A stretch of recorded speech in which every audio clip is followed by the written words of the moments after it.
You know where we are now, which is in... You're 13 and you're in... I'm at secondary school, yeah. You're at secondary school. Do you stay in this school? Yeah. So how many... I can't keep track. This is my fault. How many schools did you go to?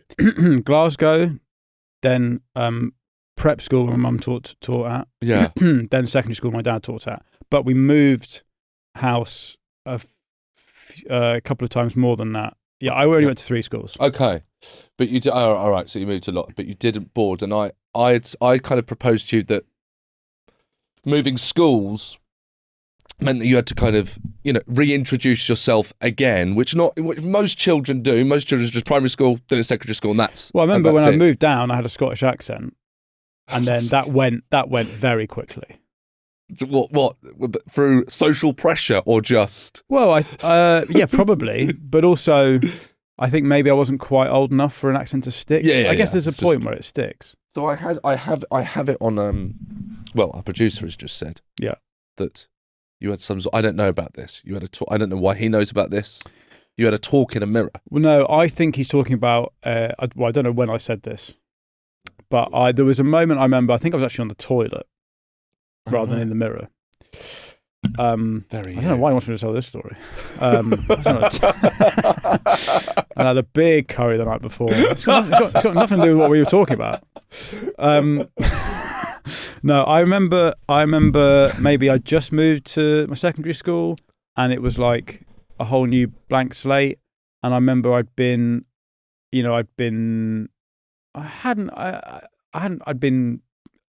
prep school had been fine. I felt like, I was quite fat for a lot of it. But do you mean bullied? Sorry, when you say fine, in terms of what? I wasn't bullied necessarily, but I wasn't like, I didn't have like a lot of friends. I don't know. I wasn't really bullied. You weren't popular? Yeah, or at least not as popular as I thought I could be. Wanted to be? I just remember being on the toilet and being like, in a way that, you've got to remember, this is the context of someone who's playing Championship Manager, where I would frequently have chats with myself about tactics on the toilet in the summer holidays. Yeah, I think so the toilet was a safe space, as it is now as a parent. Yes, absolutely. It's gone full circle. Lock the door. I'm not coming out. I'm not done yet. I finished 20 minutes ago. I'm just not coming out. I remember talking to myself about how, like, okay, you're going to be a funny guy at secondary school. Like you're gonna. This is, you've got a chance here to kind of. No one knows that, like, who you were. You weren't living in the girls' boarding house. Like, no one knows who you were back then. We were going to reboot Finn. Basically, it was a rebrand. It was a PR rebrand. Yeah, we need to rebrand this guy. But I remember thinking that, like, thinking, there's a chance here to sort of try again, because it wasn't quite working. I wanted it to, Like, Lana Del Rey did that. She started out as a kind of... You don't know who that is? I know who that is, but I don't know. I don't know why I know this, but she got in kind of trouble because she started out as a kind of pop star, but it didn't quite work. And then she went away for a year and then came back as a completely different thing and tried to kind of forget about that. Yeah. Yeah, so, there was an element of that. Yeah, okay. Definitely. Right. And what were the kind of... Do you know any attributes that you thought, I'm going to bring that with me? No, I don't know. I mean, I was going from a mixed school to a boys' school. So I was, I suppose maybe I was like, being like, now the girls are gone, I can really say some mad shit. I don't know. I don't know. I don't know. But I have a memory of being like a conscious, having a word with myself that this was a chance to, I could be someone a bit different almost. Yeah. Did it work? Yeah, well, I think so. I couldn't tell you how I actioned it, but I enjoyed secondary school, and quite quickly, with the public speaking competition. Now, in the first year we did that. You do it in houses. So explain this to me as if I have absolutely no idea what you're talking about. There's a legacy of debating at these schools, which is obviously because initially they were a pipeline to politics. And so there's a debating society, which I was president of by the end of the time I left. And I won the David Mitchell Cup because David Mitchell went to my school. And he won it all the time and became a bit of a legend. Yeah. Anyway, named after him. Exactly. Anyway, they're not naming a cup after me. Maybe an egg cup. Yes, Maybe yeah, something. the Phrenology Egg Cup for the Phrenology Society. Anyway, so they had these public speaking competitions, which would be an intra-house. So, like, I guess a big tutor group, you all assigned a house and you had a different tie. Yeah. And it was a way of, I suppose, organising healthy competition between these rutting stags at the at the school. Anyway, so my house, we got to the final the first year, and someone would do like an introduction, someone would do a main speech, and someone would do what's called a vote of thanks, which was a reply to the other person's main speech. And the main speech was the longest, and I did that. It was like 5 minutes. And I basically just treated it as stand-up. I basically was like, I'm going to write a sort of 13-year-old's version of what stand-up would be. I was trying to be funny. Yeah. And it worked, and I got to the final, and then the final, I was in front of the whole year and the headmaster, and I did, ripped it. And then... Do you know what it was about? It was a guide to dating women from a 13-year-old, and I got so I thought this is in the bag, we've won this, and then the headmaster stood up after the judges and said, basically publicly shamed me for toilet humour. And hung me out to dry, right? Flushing down the toilet. Completely. Yeah. And I was like, very, very chastened by this. And then maybe a few days pass, and my housemaster takes me to see the headmaster. I'm thinking, fucking hell, I'm really in the shit here. And the headmaster apologises to me, saying I didn't deserve that, and that he was out of order to do that in front of the whole year like that, and that I had a talent for public speaking.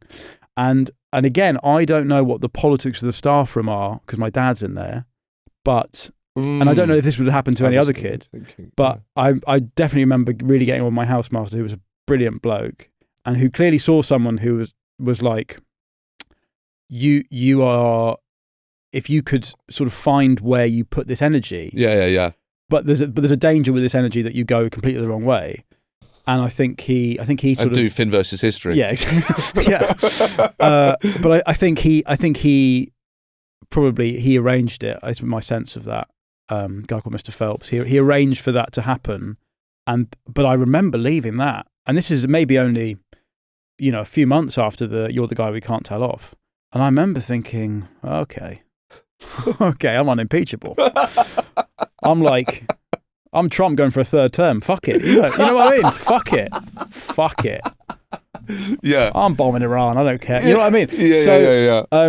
Yeah. There's a sense of, from that point on, there was a dangerous sense of the limits of authority that I suppose are why my act now is, someone who's never been punched. Because, and it's unafraid. Yeah, because I suppose maybe I grew up in an environment that maybe not everyone else. Maybe everyone else, teachers are their first encounter with an authority that's not their parents, and that gives them a sense of societal conduct that maybe I sort of saw as a bit of a sham. I don't know. I don't know. Well, by the way, out of interest, how much did the initial kind of taking down? How much did that affect you? I remember being like red in the face, taking it in front. I remember that moment. I don't really remember the next memory is then being apologised to, but because it's kind of, that seems a bit like VAR to me. You've done well, and then afterwards they've gone, no, you've not done well. You go, hang on, what? Yeah. I smashed it. Yeah, but it's VAR, but you've scored, and then they go upstairs, and then you get sent off. And you go, well, hang on, I didn't commit a foul. I scored. Yeah. So, but I don't know. I remember being, absolutely crestfallen. Yeah. Okay. So were you? But then, the next 4 years, I went back and I won it every year. We won it every year, and I was doing the same thing. I just sort of, maybe I knew the boundaries slightly better. Yeah. Of what was acceptable to the school for me to say. I know it's a long time ago. Yeah. And probably difficult to even pitch to me. But what would those boundaries be?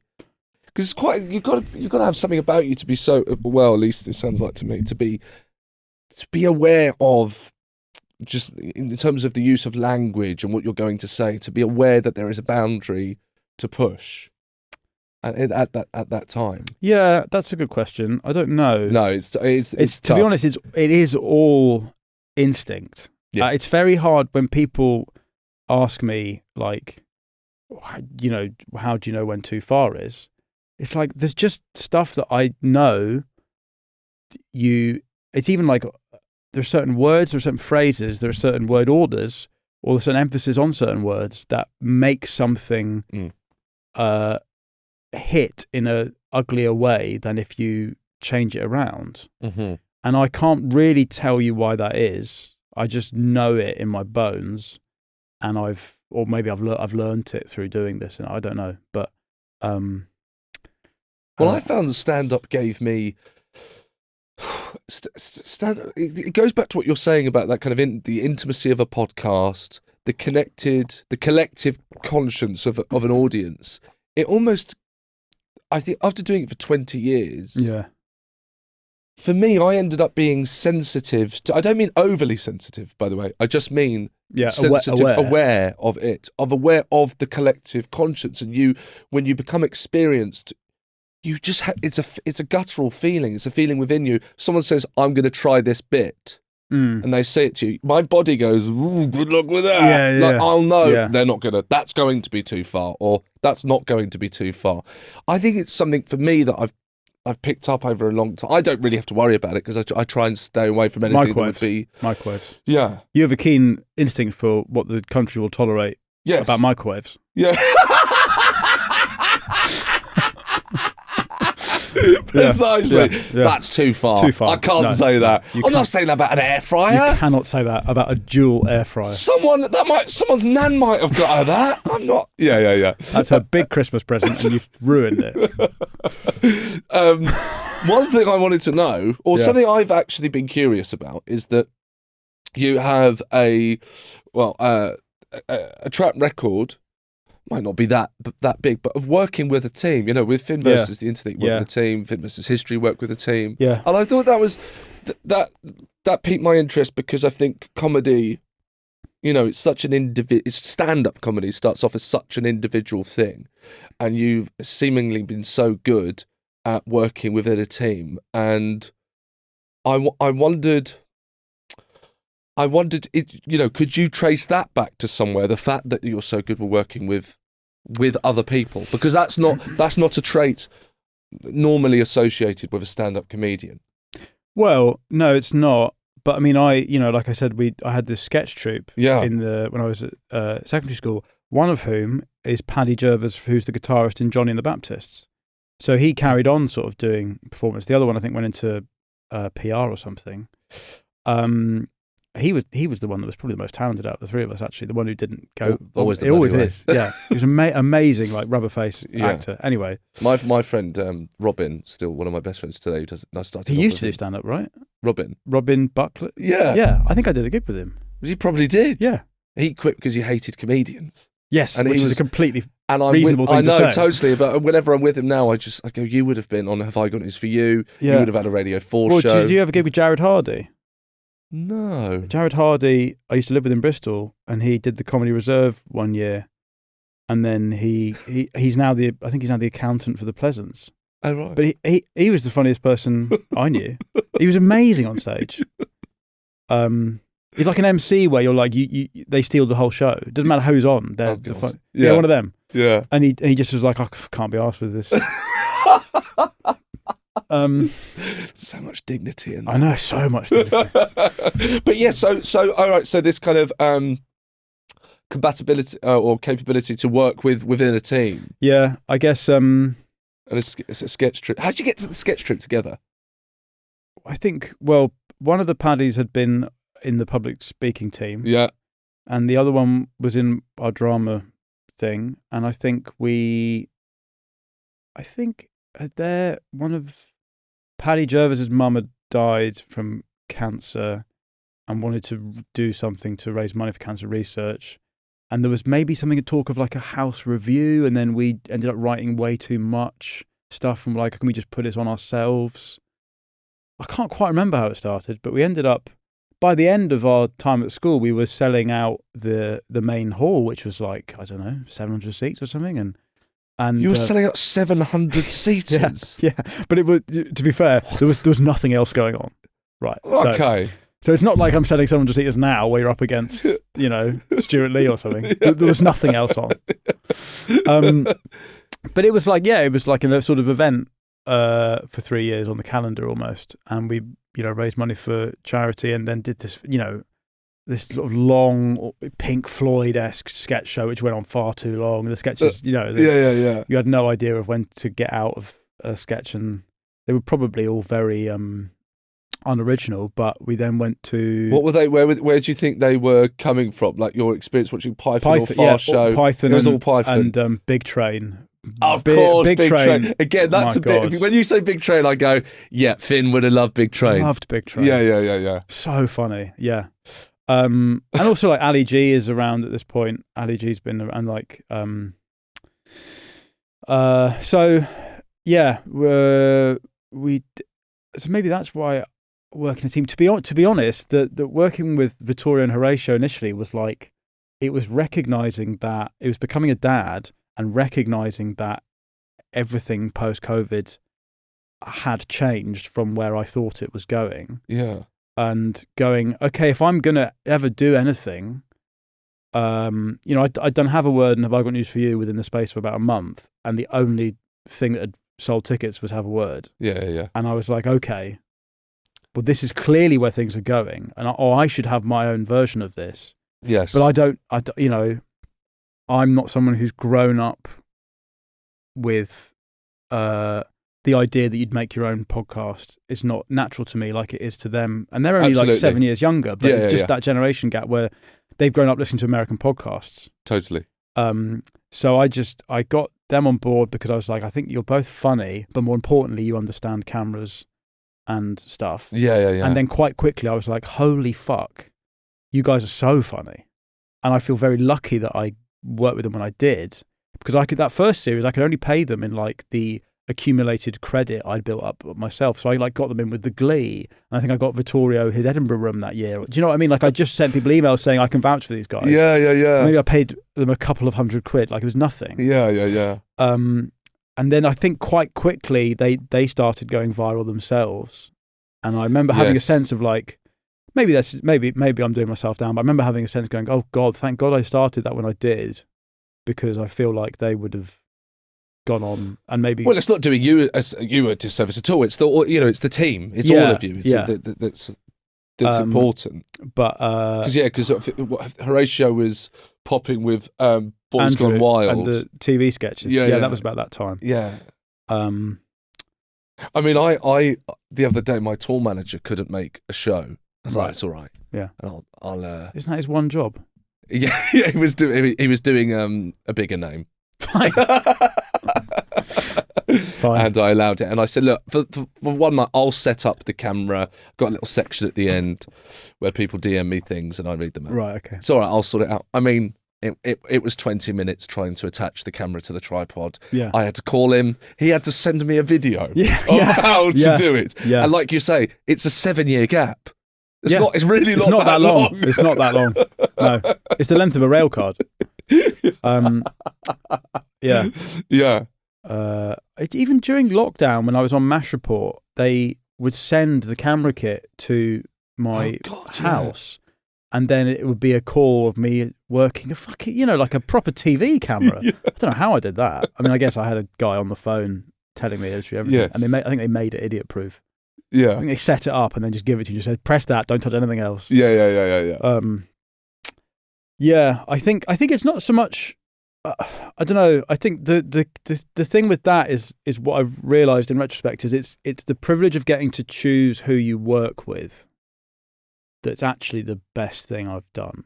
In that, I think when you're in the industry, you're actually not getting to choose who you make stuff with, or even you sign to an agent, you're actually dealing with their assistant a lot of the time, or a producer likes you. You don't get. It's not the other way around. It's not you going to a producer you like necessarily. It's like, oh, this commissioner likes you at this moment in time. Yeah. And so you're always kind of being buffeted by winds that you have no control over, but actually, sort of unplugging from all that and going, okay, this isn't working. I know I can do something different that Yes. at least I'll enjoy, and picking people that you have an instinct might help, and from that we've built a bigger team. But I realise now that I'm in charge of who gets to work on it, and so that's amazing, and that means you're always in creative control. Yes. How long do you think you would have gone with Finn versus the internet had it not popped? That's what. Whenever I'm talking to people, I'm always going, this isn't. You can't go off if you're going to do one series or season. I've never made any money from it. From Finn internet versus internet. Yeah. History, there's lots of money. Yeah. I know. What was great about internet was we were just working it out in the room.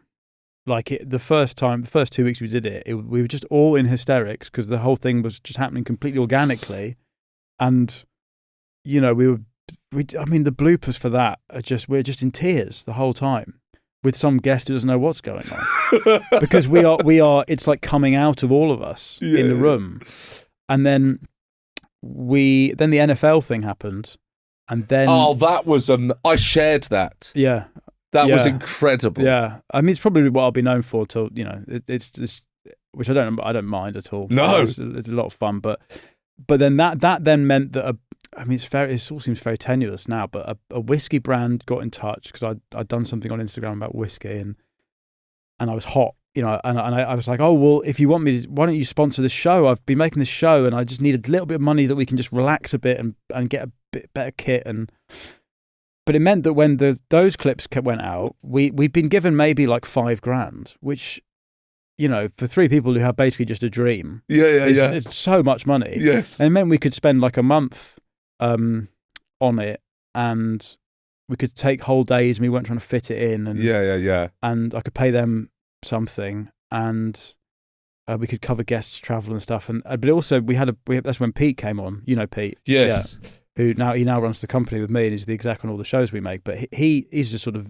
audiovisual genius, and he basically lent us a camera that made it look good. But the show was fully formed because we'd had this series of us just finding it. And so when those clips went out, it was like it was reinvented because it looked different. Yes, but it was still and we'd tightened what it was.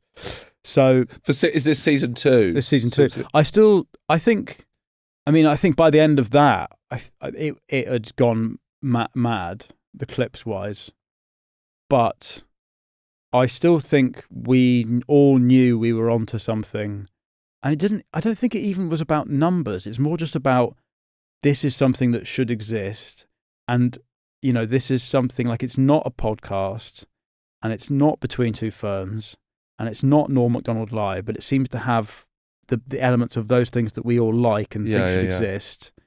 So I think we probably would have kept going. I mean, it was probably relied on us getting more money from this brand. Yeah. There was this mad whiskey brand where the guy running it was like a cross between David Brent and Andrew Tate. It was insane, and and he for a time he just sort of gave us some money, which it all seems so precarious now. And then when I sensed it was running out, and that's when we made the jump to Patreon. Anyway, so I think we would have done it because the show was. It's not really about. It's more about the show was getting better. Yeah. And for me, it's always about. I don't necessarily care if it's not got a massive audience. Yeah. I mean, it's very easy for me to say that now. It has. I always think that in interviews. They're like, I don't care about it. Well, you've got it. Of course you can say that. But people say they don't care about money. Yes, yeah. It's very easy to say when you've got it. I don't really care about air until I'm drowning. Yeah. No, I really care about air. My main priority is air.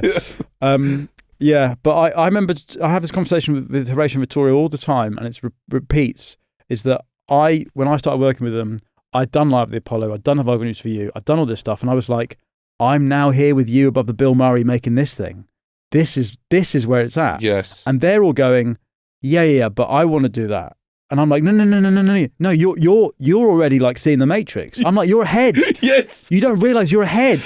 That world is gone. That's like Bebo. It's a defunct social media platform. Yeah. Ignore it. And there's still, me and Horatio talk about this like once every 6 months, and it's that thing where you're getting money out of a cash point, and the guy in front of you says it's not working, and you think, well, I think you're an idiot. I'll get it to work. I'll get it to work. You know, there is the thing where I think fair enough. They want those experiences, and yeah, I've done them, so I can say that. Yeah, so yeah, there is a total hypocrisy, or not hypocrisy. It's just like you have to find stuff out for yourself. Yes. But anyway, I think we would have kept doing it had we been able to find the money, and I certainly would have stumped it up if I could, because we all loved what we were making and felt it was something that should exist. And that's kind of that's my driving force behind everything. Really, is like with history. There was a sense that like me and Horatio talking about history was exciting to us both, and we did it quite a lot on the Patreon behind a paywall. Just when Vittorio couldn't turn up, we used to do this podcast just for patrons. Yeah. And there was somewhere Vittorio wouldn't turn up, and we were like, we didn't know what to say to each other. So I think the first one, I'd been in Ireland touring, and Vittorio had gone to Ireland. So we thought, wouldn't it be funny to do a history of Ireland from the two English guys when the Irish guy's not there? So we did that, and that went really well. And then the next time he was away, we did, I think maybe we did the Nazis, and the clips from that went mad. And then I was like, this feels like something that should exist.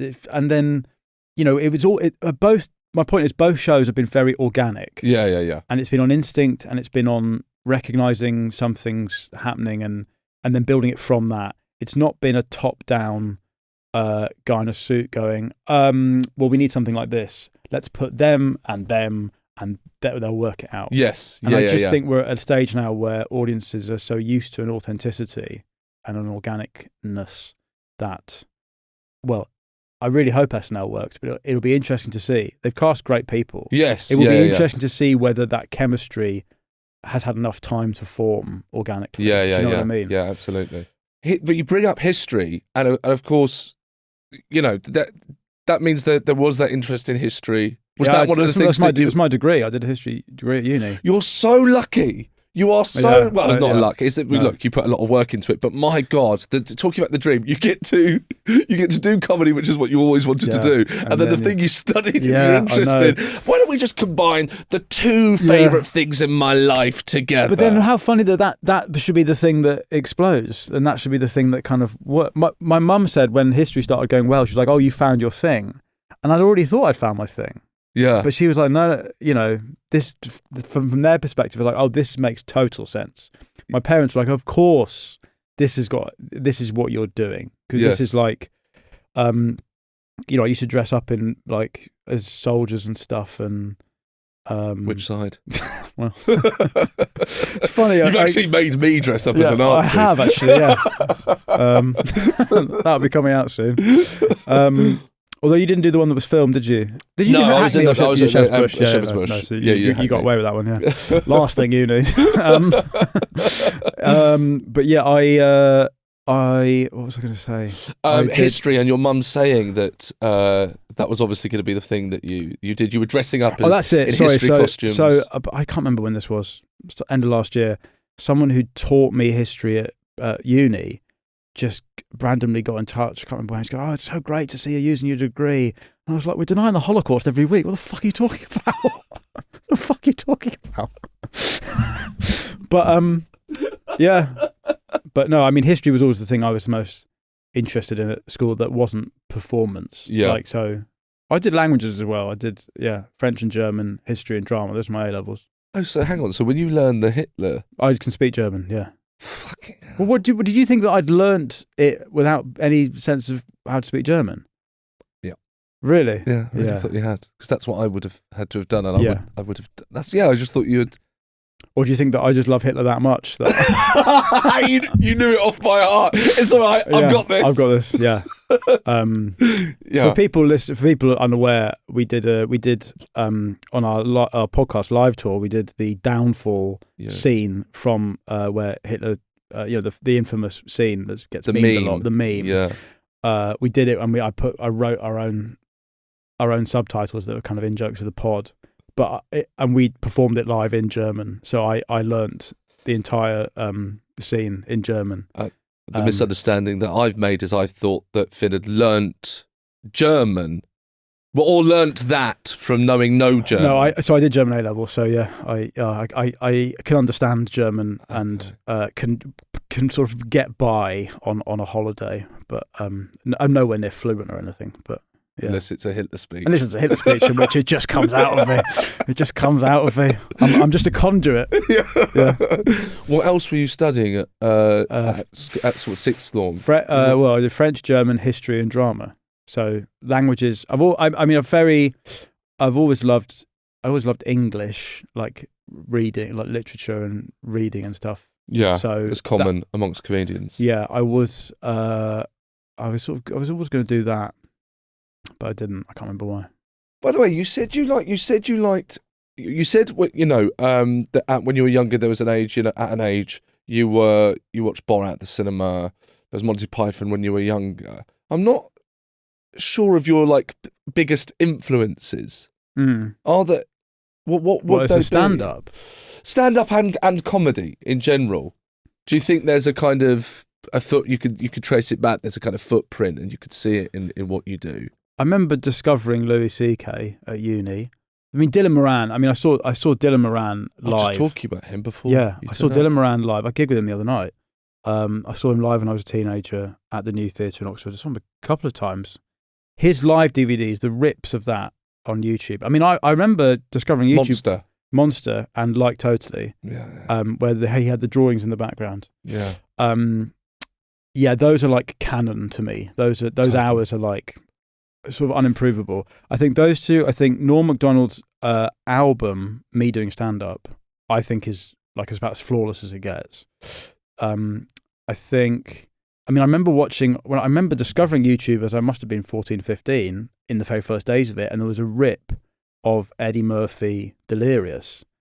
So I watched that, and then I got into Richard Pryor. Yeah. And I'd go to HMV and I'd buy DVDs of that stuff, of Richard Pryor and the Sunset Strip, and I bought Raw. And do you remember the ones on DVD? The cover, it was black and yellow. And it was called, and the DVD, I think it was called Live and Smoking, perhaps. Yeah. It's just one shot of him, and he is smoking. Yeah. And he's just going off notes. It's essentially a new material night. Yeah. Mad, and it's a DVD. Yeah. It's crazy, isn't it? Yeah.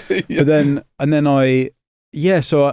my dad loved comedy and Blues Brothers, obviously. And what about that 90s? How old are you? 35. You're 5 years younger than me. So Fast Show and I was slightly Shooting Stars and stuff. Shooting Stars I was into, definitely. I mean, I remember the panel show era as Pomp as a viewer. Yeah. I remember discovering Russell Howard, and he was closer to my age. So I was like, that's so exciting. Yes. And we went to see him at Edinburgh Festival. But I remember going to see Hans Taywin at the Edinburgh Festival as a 19-year-old. Do you remember? Did you ever? Dutch. Yeah. And oh my God!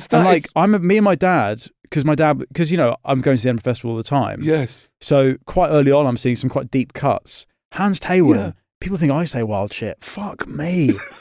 He's at a piano and he's this sort of wild Dutchman.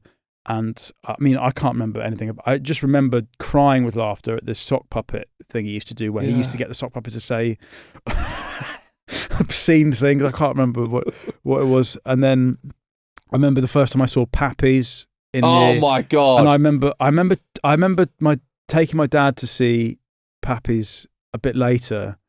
And I genuinely remember thinking, oh my God, he's dead. Because he could not get air in. There was a moment where Tom Parry's on stage and he's got two sex dolls and he's talking to them like that or something. And moving like that. And I just remember Dad, just no air going in for too long. Because it was so funny. Yeah, Pappy's at, what I think it was the Poetry Tent. I'd seen them before, but Pappy's doing a solo show at the Poetry Tent at Latitude. It was a late show, so it was dark. Yeah. I think it was one of the final things on of the night. Yeah. And that is still one of my fondest ever comedy memories. They were absolutely incredible. I think do it anymore. I don't think they do. Together? They do a podcast, I think. I do a podcast, right? Okay, but yeah. Yeah, I kind of fell in love with I suppose good taste in live comedy. Yeah. You know what I mean? Those Edinburgh experiences. I'm trying to think who else I would have seen at quite an impressionable age, but I remember seeing Kitson do 2 hours at midnight and it being unbelievable. In Edinburgh. In Edinburgh, yeah. And he was one. Actually, he was someone, and I think anyone would say this of him. He was one of those acts. Dylan Moran would be in there for me. Would be also this is where you watch them and went, oh, I didn't know you could do that. I didn't know it would. It's like when a footballer does it, like the first footage of the Cruyff turn, and the fullback's still looking that way, and Cruyff's going that way, and he's like, "Huh?" You're like, you can do that. Yeah. That's yeah. But also like Sean Locke. I mean, Sean Locke on panel shows as well, like early Cats. Yeah, I remember Mitchell and Webb. I used to love their sketch stuff. Peep Show.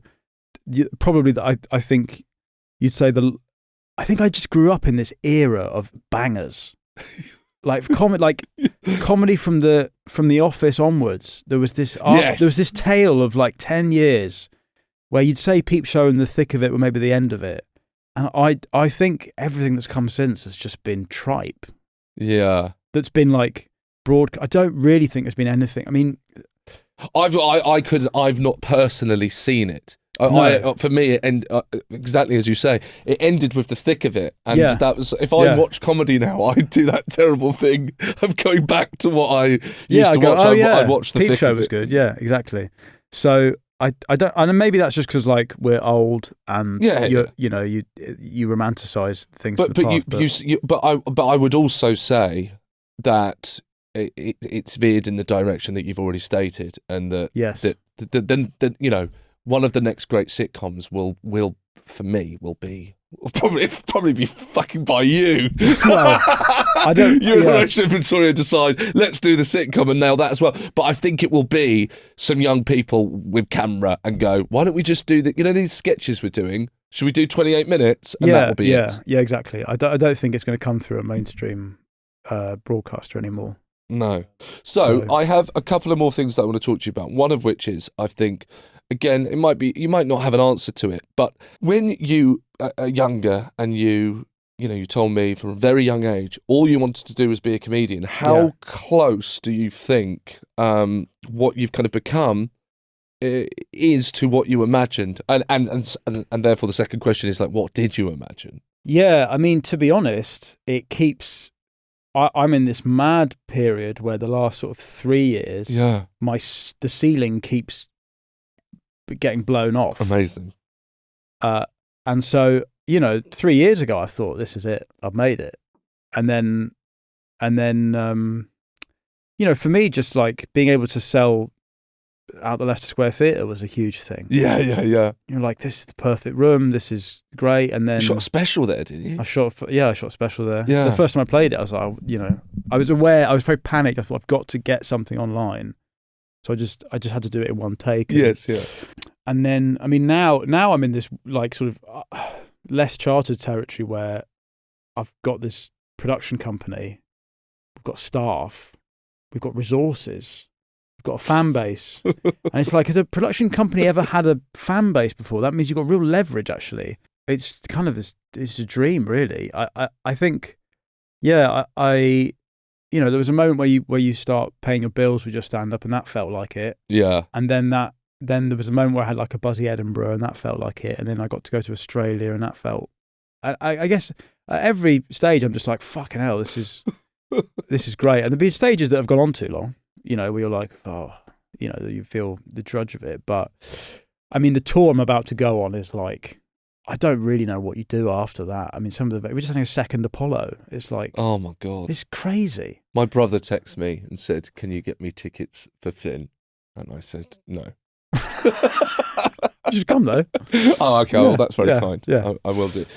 So how did does that compare? That's unimaginable. And the reason that is unimaginable, for lots of reasons, basically the technology didn't exist yet to be doing a lot of the stuff you were doing. I definitely didn't think even in 2019, I remember overhearing a conversation between Adam Rowe and Kay Kurd about how they were going to pay a videographer to follow them at their gigs. I remember. And I remember thinking, oh yeah, that's a very good idea. I'm never doing that. I was like, oh yeah, they've worked it out. I'm fucked doing that. I can't be asked to do that. And then I had a kid and was like, oh no, I should do something like that. Yeah. I desperately need. What about, because, you know, when you're a comedian, something that, if you're imagining being a comedian when you're younger, of course, you're imagining it going well. I don't think anyone's going, oh, in 30 years, I want to be still middling and driving to Cornwall or what have you. Well, you don't have a sense of how bleak it can be.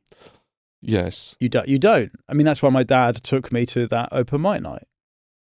It's so huge, that. Yeah. So yeah, you're right. You do imagine it going well. Yeah, and that's the question, I suppose, is because the circuit is where you start, or it's the it can be the graveyard of dreams. Yes. Well, I suppose Edinburgh, because I went up a lot. For me, Edinburgh, like that was a real marker of. So I had a good Edinburgh in 2016. I had a buzzy one. I remember that. Whitey McWhiteface. But that was also the first time that I'd really unleashed the sort of outrageousness. Yes. Which must have been around when you saw it. Definitely. That's it. And so, that's it, yeah. And then it all kind of started to click from there. Carl Donnelly told me to go and watch you. Oh, really? Because he had seen McWhiteface. And so I went and watched it. I was like, oh yeah, this is absolutely incredible. Yeah. So that was when it kind of clicked. And then I started getting TV. And I did a bit of, I mean, not as much as you, but I guess more than the average comic, did a bit of TV. And then COVID happens. But I think I started doing TV just as it sort of stopped cutting through. That's a very easy thing to say when it hasn't gone as well. when you didn't get much from it. Yeah, it was over by the time I got there. I kind of had a realization that I think the amount of TV you needed to do to sell tickets had gone up. Like hyperinflation. You have to have your name on the show. You basically, not just that, I think you have to be able to be the funny person on Bake Off Extra Slice. Because as panel shows go down, you become like, there are these spots on non-comedy shows or light-end shows. And I was like, I'm never going to be that. Like, as the NFL thing proves. So I kind of had a sense that I had to start making my own stuff, but I was very prepared to do that, I suppose. All right, well, I'll let you go. So quickly, the question we always ask is, Aristotle says, you might not like this one, but Aristotle says that, he says, show me a child until the age of 7 and I will give me a child until the age of 7 and I will show you the foundations of the man. Yeah, Greeks are all about that. Does he see you at 7 and think, I know exactly what this guy's going to go on to? Was it there? Was it there at 7? I think I was definitely a show-off at 7. I had a Glaswegian accent. I don't know if 7. I think you could definitely say, maybe my parents would say yes. I don't know. For me, I'm like 13. It makes complete sense. Okay. 7, yes for the parents, no for youth. Yes at 13. Also, I can't remember shit before I'm like 8. Do you know what I mean? No. Who remembers stuff from when? Well, I'm banking on that. I've got my own kids now. I'm sort of banking on that. Thank you very much. Thanks, mate. Thanks for joining me. Well, that's your lot with Finn. I'm afraid it was an absolute pleasure talking to Finn. A real comedy phenomenon and self-made as well. I think you could say it's absolutely incredible. So now all there is for you to do is just to hit the link in the episode description, and you can get some exclusive content with Finn. And that's all for now. I've been Seann Walsh, and we'll see you next week on Class Clown.